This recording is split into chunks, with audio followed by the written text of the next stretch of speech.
बिस्मिल्लाहिर्रहमानिर्रहीम। अस्सलाम वालेकुम स्टूडेंट्स, उम्मीद करता हूँ आप सब खैरियत से होंगे। स्टूडेंट्स, हमने लास्ट टू लेक्चर्स में बल्कि फ्रीक्वेंसी डिस्ट्रीब्यूशन को डिस्कस किया था। पहले सेकंड लास्ट लेक्चर में हमने डिस्क्रीट फ्रीक्वेंसी डिस्ट्रीब्यूशन का क्वेश्चन किया था, और जो लास्ट लेक्चर था उसमें हमने कंटिन्यूस फ्रीक्वेंसी डिस्ट्रीब्यूशन बनाई थी। 3 टाइप्स के मैंने क्वेश्चन बताए थे जो प्रैक्टिकल एग्जामिनेशन में आपसे वो पूछ सकता है। वो कौन कौन से थे कि फर्स्ट में डिस्क्रीट फ्रिक्वेंसी डिस्ट्रीब्यूशन बनानी थी, सेकंड में क्या करना था, कोई इंटरवल वो दे देता है तो फ्रिक्वेंसी डिस्ट्रीब्यूशन बनानी है, ये कंटिन्यूस टाइप का है। और तीसरा आपके पास जो क्वेश्चन आ सकता है वो आ सकता है make a frequency distribution using suitable interval. इसमें हमने इंटरवल फाइंड करना है। तो आज हमने यही क्वेश्चन करना है जो क्वेश्चन नंबर 3 आपको स्क्रीन पे नज़र आ रहा है। हमने इंटरवल खुद पहले फाइंड करना है और फिर फ्रिक्वेंसी डिस्ट्रीब्यूशन बनानी है।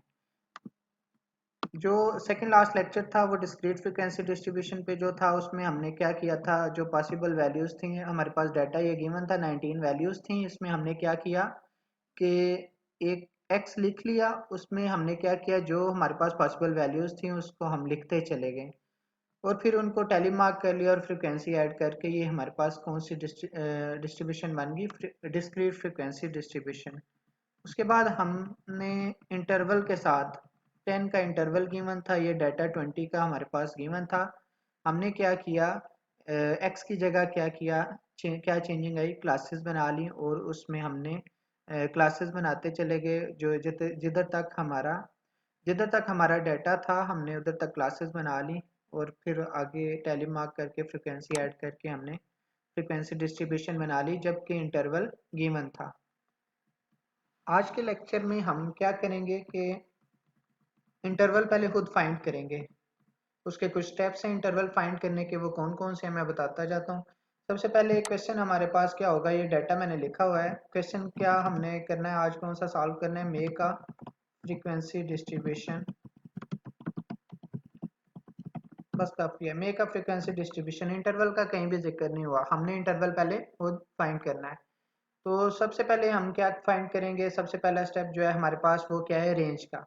रेंज कैसे फाइंड करते हैं, ये मैंने लिखा हुआ है r is equal to x maximum minus x minimum. X maximum से मुराद क्या है कि आपके पास जो मैक्सिमम वैल्यू है डाटा के अंदर वो आपके पास एक्स मैक्सिमम, और जो एक्स मिनिमम है वो क्या है, जो मिनिमम वैल्यू है आपके पास डाटा के अंदर वो आपके पास एक्स मिनिमम है। आप एक्स ना लिखें, आप maximum value minus minimum value भी लिख सकते हैं, वो आपके पास रेंज आ जाएगी। तो मैक्सिमम वैल्यू आपके पास इसमें क्या है, 55। मैक्सिमम वैल्यू इसमें हमें नज़र आ रही है वो क्या है, 55 है। माइनस कर देंगे इसमें से, क्या माइनस करेंगे, मिनिमम वैल्यू क्या है, 12 है।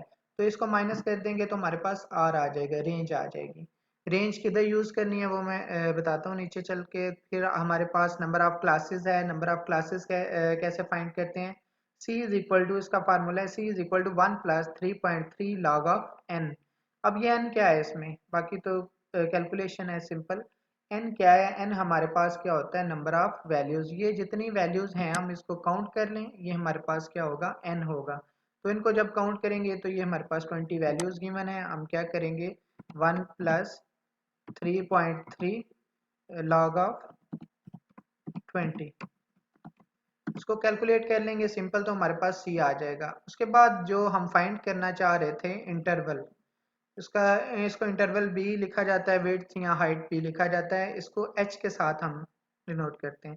h is equal to r over c. R क्या था, रेंज। जो रेंज आएगी हमारे पास उसको पुट करेंगे इधर और c के साथ डिवाइड कर देंगे। c हमारे पास क्या है, नंबर ऑफ क्लासेस, जो इसका आंसर आएगा उसके साथ डिवाइड कर देंगे तो हमारे पास इंटरवल आ जाएगा।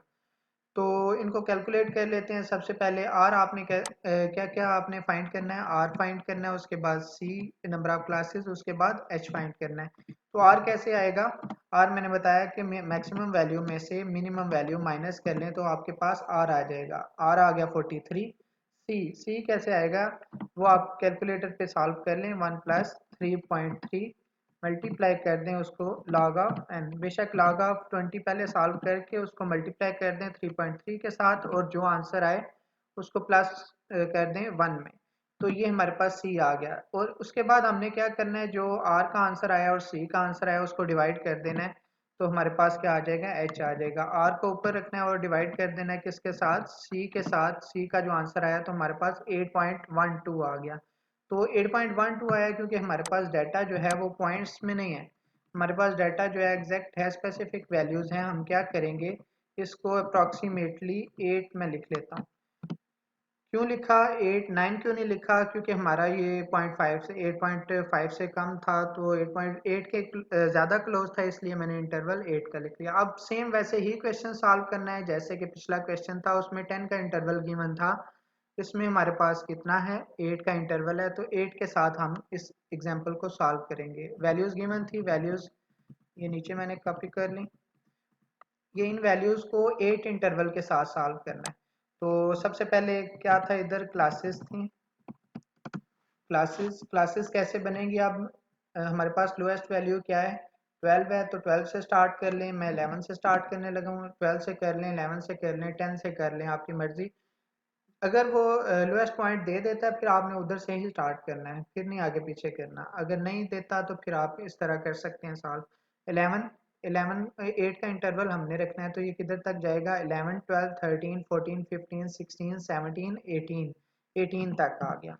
उसके बाद ये फर्स्ट क्लास होगी, सेकंड क्लास कैसे आएगी, 19 से।